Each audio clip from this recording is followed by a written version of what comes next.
Remember that reality is not always what it seems. Hey there, kids, and welcome back to the channel. I'm Uncle Frank, hoping that you are having a great day. And in today's video, we are going to sit back, relax, and take a swan dive down memory lane as we journey to the early 20th century. In the early 1900s, there was a man by the name of Howard Philip Lovecraft, and he was a fiction author, among other things. He's most well known for his fiction and some other things.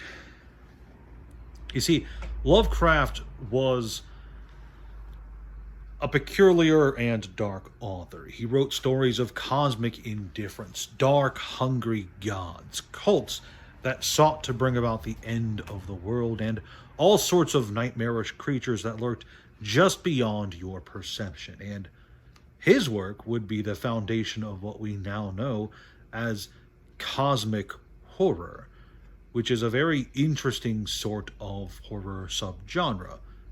And his work, a lot of his stories, as well as the stories of later authors who were either inspired by or expanded on his narrative, would sooner or later coalesce into what we now know as the Cthulhu mythos, which is kind of the ultimate example of cosmic horror for most people. Everyone kind of is aware of Cthulhu. If you're a fan of horror or sci-fi in general, you've probably heard the name Cthulhu at least.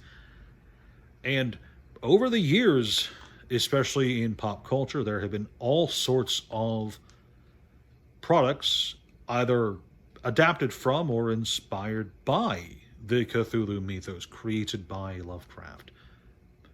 You know, there's been movies, comics, video games. Bloodborne, for instance, comes to mind, which was, fun fact, Bloodborne was the video game that made me pick up a PlayStation 4. It was that good. But the subject of today's video is not Bloodborne, nor is it any of the other Cthulhu mythos games, movies, or TV shows, or whatever. It's this, Mythos itself, a collectible card game released by Chaosium during the TCG craze of the mid-90s. I think this came out in 1996, and it is one of the most fascinating card games that I have ever played because it plays very differently from most other card games. You see, in games like Yu-Gi-Oh! Or Magic or Flesh and Blood, you are actively competing against your opponent, trying to dwindle them down to 0 life so that you can claim ultimate combat victory. In Mythos, however, let's put that over there. In Mythos, things are a bit different because Mythos is not a traditional combat-oriented card game. Instead, the goal of the game is to tell a interwoven narrative with your cards by going on adventures, earning adventure points, and trying to tell as many interesting stories with your chosen investigator as you can.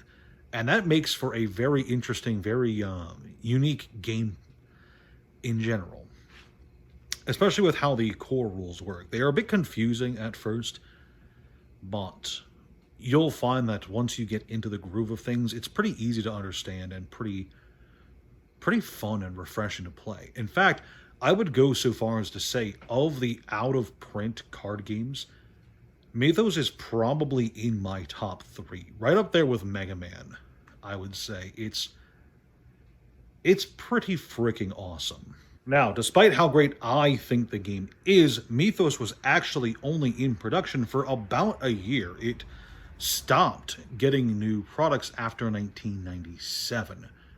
But there are a few good sets. There's the base set, there's Dreamlands, and then there's New Aeons, I think was the final set. If you are going to give this game a try, I highly recommend picking up the starter decks. These things. The standard game set is what it's called. Sorry, I thought it was called starter set. Inside of this little box is the rules, how to play the game. There are also 2 52-card decks, which have everything you need to play, as well as 2 double-sided investigator cards.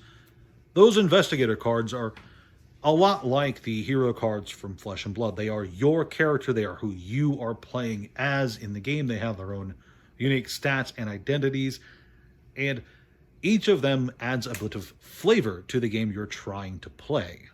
Now, as I said, the goal of the game is to achieve victory through storytelling, and you do this by way of the adventure cards. You see, adventure cards are worth a certain number of points. Each one has a different point value.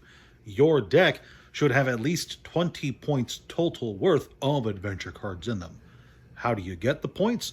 Well, you complete the adventure. You visit the various locations mentioned on the adventure card. You encounter the characters mentioned on the adventure card, or characters with the attributes mentioned on the card.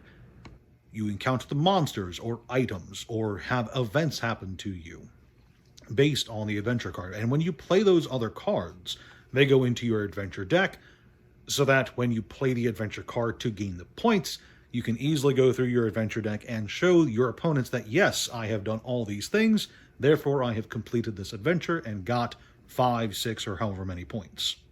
The gameplay itself beyond that is actually pretty interesting. You see, players do take turns, but turns are taken in a round. At the start of a round, each player goes up to 13 cards in their hand, which is crazy.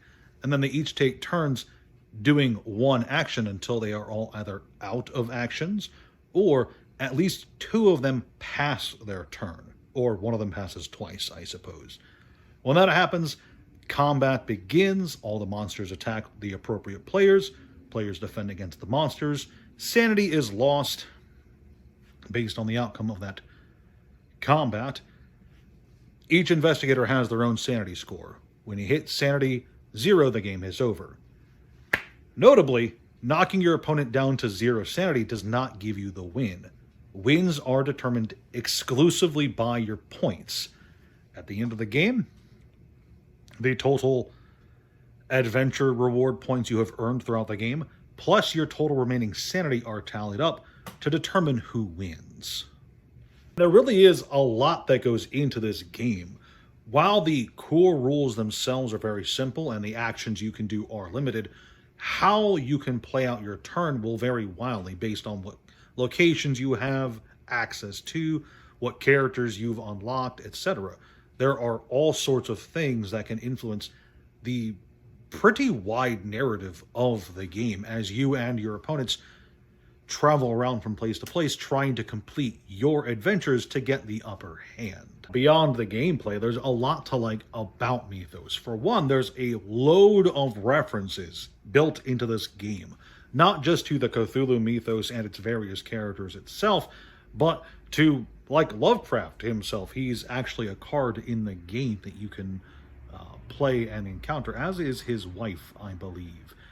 There's a lot of really cool art for this game, and the cards themselves, the gameplay, whether it's the text on the cards or even the rules, it has this really nice old feel to it where, you know, not everything in the mechanics and the gameplay were streamlined. There's a lot of really archaic writing on the cards and in the rules, which has that early Magic feel to it, which I really appreciate as someone who's also a fan of old school Magic.